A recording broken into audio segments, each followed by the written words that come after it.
It's the 28th of August and this is your News Bite brought to you by eNCA.com. I'm Naledi Muleo. In your news today, a Durban family pray for daughter's return after Nepal floods. Bheki Cele denies TRC cases were deliberately neglected, and fuel prices set for a steep increase next week. We start here. The Govender family in Durban went from the joy of video calling with their adult daughter, who had finally made a long-awaited pilgrimage to Nepal, to utter dread of not knowing if she had survived the catastrophic floods in which 469 people have perished. 33-year-old Terricia Govender is amongst several South Africans who have been listed as missing by the Nepal Tourism Board following the horrific mudslides and floods. Her mother, Lindy, spoke to eNCA. Terricia is a very strong, very strong girl. And she's a quick thinker. So we're just praying and hoping that, by some miracle that she and maybe some of the others in the group have made it, to a place where they're just waiting to be rescued, where she's, hanging on a tree or something. Those are my thoughts now, is that I have to pray and hope that, Terricia is coming back home, because she went on this pilgrimage and we want to see her back home. So we just want everyone to just pray, to have Terricia in their prayers, thoughts. We just want everyone just to pray right now. That's all we can do. Bheki Cele said he found no attempts to derail TRC cases while in office. Cele testified virtually at the TRC cases inquiry on Thursday.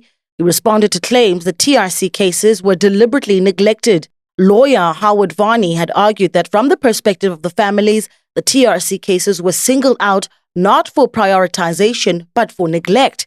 Cele returned to the Repay Commission of Inquiry for grilling after he made his first appearance last month, where he denied political interference in the failure to prosecute apartheid-era crimes. He had previously told the inquiry there was little he could have done about apartheid crimes during his tenure as National Police Commissioner. The TRC cases were singled out not for prioritization, but for neglect. And that ultimately explains why today we are in the situation we found ourselves in. I would not sit here and say I know exactly where anybody sat down and deliberately said we're not going to be dealing with these cases of TRC. But I would understand that there were problems on the broader kind of dealing with crime situation, especially when it comes to the investigations. So don't run the tank too low. Fuel prices could be going higher next week. Global fuel costs and ongoing geopolitical tensions continue to put pressure on prices at the pumps. The latest data points to fuel price increases of about R1 a litre for petrol and nearly R3 a litre for diesel. These expected increases follow a sharp rise in global oil prices in August, which outweighed the benefits of a stronger rand. It's D-Day for political parties and independents to finalize their nominations for the November local government elections. The IEC has already been busy capturing candidate names, moving swiftly into the next phase of their preparations for the upcoming polls. This can only mean extra pressure on those parties who have not got their ducks in a row with regards to those all-important nomination lists. We're looking at you, ANC. Here's the IEC's Democracy Education Manager, Cele.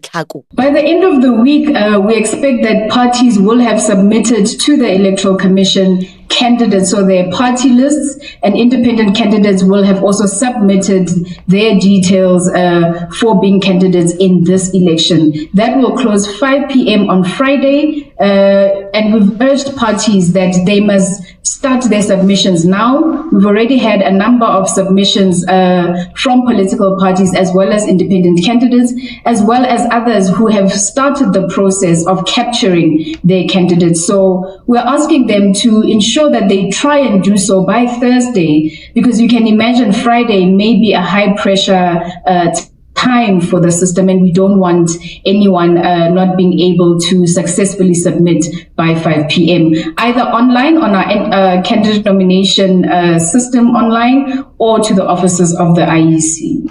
Scrap the cap was the call from students at the University of Cape Town who marched on NSFAS offices in the mother city, protesting the ongoing funding crisis. Among their key demands are lifting the accommodation cap and action against a high residence cost. Everyone knows living in Cape Town does not come cheap, and the UCT students say NSFAS's 55,000 Rand accommodation funding cap forces poor students into debt. They claim price gouging by private accommodation providers also needs to be investigated. The students have handed over a memorandum. For the past couple of months, we've sent emails, we've made phone calls, and still our cries went unanswered. It's clear to us that NSFAS only listens with one weapon. We deliver this memorandum on behalf of every student who is being pushed out of education by the cost of a place to live. We march because the students who are mostly affected by this crisis are not at the table of the decisions that are taken.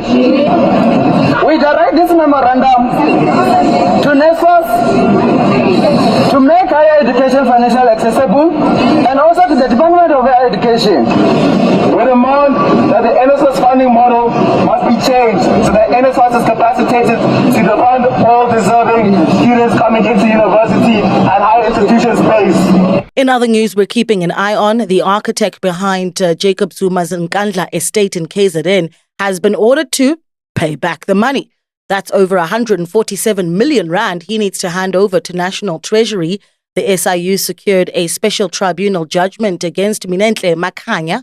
The amount covers 5 main claims, each relating to different categories of overpayments, unauthorized work, and excessive professional fees. According to the SIU, this amount is the financial loss suffered by the Department of Public Works as a result of unlawful conduct. In your sports news, the one thing about Rassie Erasmus is that Rassie will Rassie. So earlier this week, the Bheki coach announced to his team to face the All Blacks in the second test in Cape Town. It included a new halfback pairing in Handré Pollard and Kobus Reinach, and Ethan Hooker replacing Cheslin Kobe, who had left the Ellis Park test with an injury. Fast forward to Friday before the test, and surprise, surprise, a statement confirming last-minute changes to the Bheki lineup. A fully recovered Colby is back in the lineup, replacing Kurtley Arendse in the matchday squad, and Sasha Feinberg-Mgomezulu is back in the starting 10 jersey after Handré Pollard picked up a niggle in training on Wednesday. Mani Libok is on the bench. Whoever ends up taking the field in the green and gold on Saturday, they have a massive task ahead to claw back lost ground against the Kiwis. Former Bheki Kaya Malotana says the Boks need to recover their rhythm. Maybe compounded by the many changes in those Nations Championship squads. There in Argentina, you have to bring the guys that have been off a long time. Fortunately, met an Argentina side that was unapologetic and so never built rhythm. Come back from that, you're off 2 weeks while All Blacks are playing those midweek games, sharpening up. So maybe we can put a spark to that, meaning the bounce back is on the cards. I just hope that the guys eliminate most of the areas that they created and, keep it simple, keep it South African. And that's how we wrap up today's News Bite. For more news, catch eNCA on DStv channel 403.